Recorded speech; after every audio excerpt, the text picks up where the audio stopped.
Okay, so I am down here at Walton Heath Golf Club because this week it's the British Masters. And I've got Chris Hanson with me. Chris, thanks for spending some time with me. Looking forward to the week? Yeah, absolutely. Yeah. It's nice to be playing on English soil, and I played the British Masters last year. It was a great event, and it's nice to be back. Good. But is it fair to say you're wearing more layers this week than you would normally? Certainly wearing more layers than What do you think it is now, yeah. 9, 10 degrees? Yeah, with a wind chill of maybe 5. So yeah, it's pretty cold. Definitely a little bit colder. Yeah. But you'd say the course looks good, putting green you said it looks superb? Course is great, yeah. I played it last year, US Open qualifying, really liked it. Putting green looks absolutely fantastic this morning, so I've obviously done a good job getting it ready for the event, so yeah, it's going to be great. So me and Chris were just having a bit of a chat over on the putting green, just off camera, just chatting to Chris about his game, that kind of stuff. And you mentioned a really interesting point, something he did last week at the Dunhill, which I thought could really help some of these guys with their game. You've obviously got a caddy. Yep. You've obviously got a mental coach, which we're going to talk about. You guys haven't got caddies.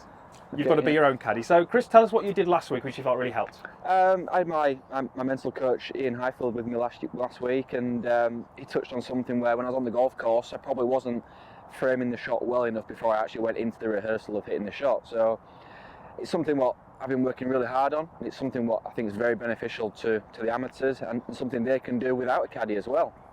Yeah. The way we sort of talked about it was with me and my caddy would discuss the shot in great detail and get set of what we actually wanted to do before I then go and make a few practice swings and try and recreate the shot before I hit it. Yeah. So you're almost trying to separate the different elements as kind of pick the shot, get the club, get the yardage, and then move into that routine. Yeah, I think too many people probably go into a golf shot and don't really have a set shot what they're trying to hit, or they're just a little bit blasé about it. They're trying to hit it down the left, down the right. They just sort of hit it towards the target. Yeah. Whereas we discuss in detail, obviously, the shape of the shot, where you want to land the shot, and how you see the shot.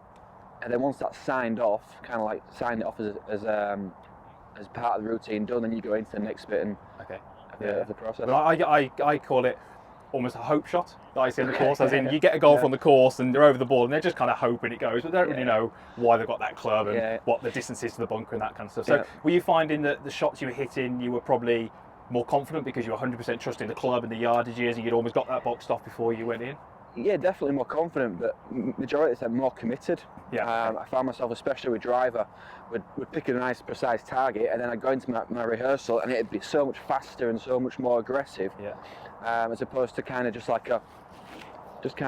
feeling what I was trying to do. I was actually giving it some and sort of getting into the shot. So yeah. So you actually said, which is really interesting, you said your caddy last week almost tried to block you off from walking into the shot too soon to really separate that. I mean, we've got this kind of string line here, which is fine in the range, but I guess for these guys practicing, they can almost visualise that line, can't they? And sort of say, well, okay, when I'm this side of my line, that's where I'm doing my work out the yardage, how far's the bunker, where's the wind coming from, what's the best club, and then once you've got that boxed off, this is almost the kind of play line. Yeah, that's a good idea. Okay, so let's just see here come shots. What club have you got there? I've got 7-9 here. We'll do that then. Okay. So 7-9, I kind of hit 7-9 like sort of 175-ish. Yeah. So if we said it was to the 150 target was probably like a 175 shot. Yeah. There's no wind today, so we'll go pretty straight forward. So I'd be stood behind the line with my caddy, or as an amateur could do it, they could stand here with the yardage. But yeah, I'm gonna hit 7-9 pretty hard and knock it down and keep the flight down a little bit. So that's set, that's done. I then go into the rehearsal area. Nice little cut off, follow through, really rehearsing that feeling. Then go into the shot and execute.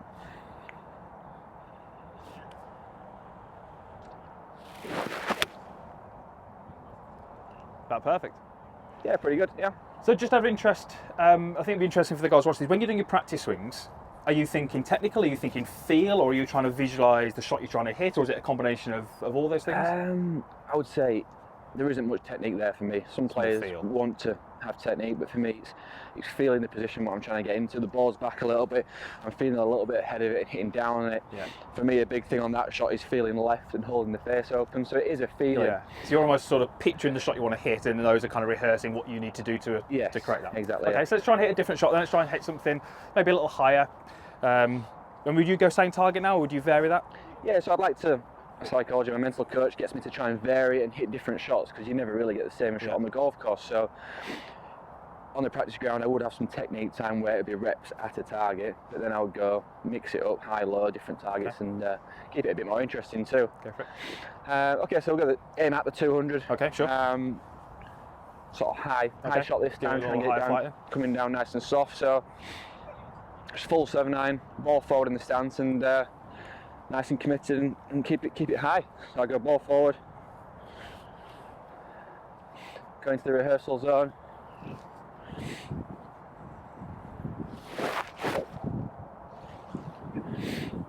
Committed swings.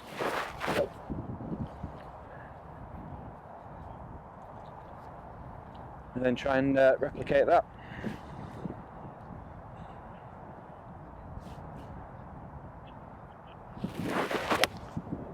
Oh, perfect. And quite a noticeable difference in flight there. Yeah, exactly, just through ball position really. Yeah. And do you feel this week you will need to vary flight a little bit, depending on the conditions we get? Yeah, I'm not too sure how firm the greens are yet, but if they are firm, you'll only the high balls still, try and get them down soft. Yeah, I mean, it's only Monday morning, isn't it? You haven't actually been on the course yet, so I guess this is your day to figure all that out. So I think from a coaching standpoint, I would really encourage everyone to kind of do something like what you said, and everyone's going to be slightly different.